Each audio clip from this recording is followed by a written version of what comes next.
मोहतमीम साहब को इतने दिन हिदायत नहीं नसीब थी, और अब जब ये 4 महीना तबलीगी जमात में लगाएंगे तब इनको हिदायत नसीब होगी।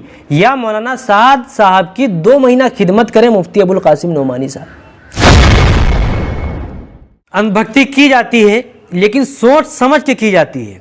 ऐसा नहीं है कि किसी के अंधभक्ति में इतना बौखला जाओ, इतना पागल हो जाओ, इतना अपना दिमाग खराब कर लो कि उलमा किराम की शान में गुस्ताखी करते फिरो। ये कैसी अंधभक्ति है? अभी आपने सुना होगा कि भोपाल का जो तबलीगी इज्तिमा में मौलाना साद ने बयान दिया, उस बयान पर रद्द अमल करते हुए मुफ्ती अबुल कासिम नोमानी साहब दामत बरकातहुम ने जो कुछ भी कहा वो तमाम हजरात ने सुन लिया। उसके बाद सादियानियों की तरफ से, अब देखो, अब कमेंट, सिर्फ कमेंट पढ़ो, हमारे यहाँ कमेंट नीचे पढ़ते रहना। सादियानी जहाँ कहा हमने बस बौखला उठे, क्या ये क्या हो गया, वो क्या हो गया, सुनते जाओ आज क्या मैं कहने वाला हूँ। तो सादियानियों की तरफ से मुफ्ती अबुल कासिम नोमानी साहब को क्या क्या कहा गया, हत्ता कि दारुल उलूम देवबंद पर भी इल्ज़ामात लगाए गए, बड़े भयानक इल्ज़ामात। मुफ्ती अबुल कासिम नोमानी साहब पर जो इल्ज़ामात लगाए गए वो तो आपने सुन लिया, देख लिया, मैंने अपने इसी चैनल पर अपलोड भी किया था, उस सब तमाम चीज़ें आपने देख लिया। जी हाँ, उलमा किराम की शान में गुस्ताखी हूँ या किसी भी मदारिस को बुरा भला कहा जाए, मैं खामोश रहूँ, मुझसे नहीं हो सकता। खैर, अंधभक्त आए दिन सामने आते रहते हैं। कभी कभी ऐसा होता है कि अंगूठा छाप अंधभक्त जो होते हैं वो सामने आ जाते हैं और अपना अंगूठा छापी का जो दलील है और जो सबूत है वो देते रहते हैं कि भाई देख लो, हम अंगूठा छाप हैं और 3 दिन की जमात में गए थे, हम वहीं से अल्लामा बन गए हैं, मुफ्ती बन गए हैं, लिहाजा हमारे फतवे कबूल करो, क्योंकि 3 दिन हमने तबलीगी जमात में लगा दिए। तबलीगी जमात में 3 दिन लग गए तो भैया मुफ्ती साहब तो बनना ही है, इनको मुफ्ती साहब बन गए। और कुछ अंधभक्त ऐसे हैं जो पढ़े लिखे हैं और कुछ हैं जो पढ़े लिखे जाहिल हैं, समझने की कोशिश करिएगा। ये सब अंधभक्त अल्लामा साद रहमतुल्लाह नहीं, अल्लामा साद साहब के जो अंधभक्त हैं वो सब हर तरीके से आ रहे हैं, पढ़े लिखे, अनपढ़, जाहिल, गंवार, सब तरीके के आ रहे हैं। नए एक नया अंधभक्त भी सामने आ चुका है। जी हाँ, उसने एक तहरीर लिखी, सोशल मीडिया पर वायरल कर दी। वो तहरीर क्या है ज़रा देखिए, अपनी स्क्रीन पर देखिए, मैं यहाँ से आपको पढ़ के सुनाता हूँ।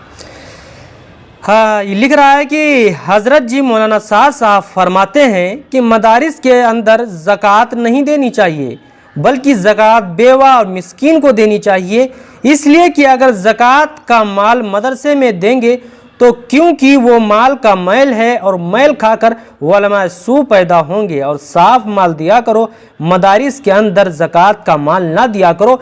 ये आप स्क्रीन पर देख सकते हैं, लिखा है कि हज़रत जी मौलाना साद साहब फरमाते हैं। मौलाना साद कौन है भाई जो फरमाते हैं?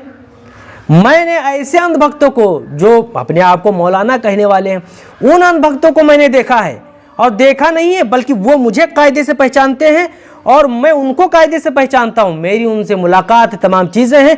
मैंने उनके बयानात जो मस्जिद में जोड़ वगैरह के होते हैं उनमें मैंने खुद सुना है।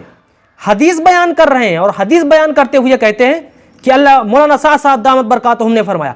अरे ये कहना चाहिए कि अल्लाह के रसूल सल्लल्लाहु अलैहि वसल्लम ने इरशाद फरमाया, ये कहने के बजाय हदीस को मौलाना साद साहब दामत बरकातहुम ने फरमाया। हर बात जब हदीस पढ़े तो हदीस पढ़ने से पहले बस ये कह दे कि मौलाना साद साहब दामत बरकातहुम ने फरमाया। तो दामत बरकातहुम ने फरमाया, ये देखो पहले वो हदीस है। कुरान की जब आयत कोई पढ़े तो मैंने ये आयत मौलाना साद साहब दामत बरकातहुम से सुनी है। ऐसे अंधभक्त, पढ़े लिखे कुछ अनपढ़ अंधभक्त हैं। खैर, ये तो पहला इसका रहा है। दूसरी तहरीर भी देख लीजिए, यहाँ पर मैं लगा रहा हूँ।